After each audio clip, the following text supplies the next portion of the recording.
Digital প্রযুক্তির ষান্মাসিক সামষ্টিক মূল্যায়নের প্রশ্ন কিন্তু ইতিমধ্যেই আমরা পেয়ে গিয়েছি, আর তার উত্তরও আমি একটা তৈরি করেছি। এখানে তোমাদের কাজ 1-এর যে উত্তর রয়েছে সেটা চলো আমরা দেখে নেই। কাজ 1-এ চেয়েছে নিজ এলাকার নাগরিকদের জন্য সাইবার ঝুঁকি চিহ্নিত করার জন্য সম্ভাব্য সাইবার নিরাপত্তা ঝুঁকিগুলোর নাম ও কতজন কোন ঝুঁকির কথা উল্লেখ করেছে তার উপাত্ত অন্য দলের সদস্যদের নিকট হতে সংগ্রহ করো।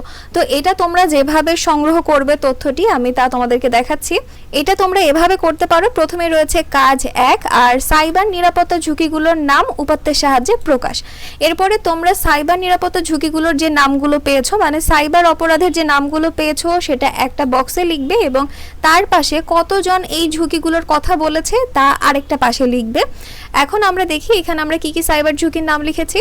ফার্স্টে রয়েছে ডেটা চুরি, যা বলেছে 7 জন। এরপর রয়েছে ফিশিং, তা রয়েছে 3 জন। ব্রুট ফোর্স, তা রয়েছে 6 জন।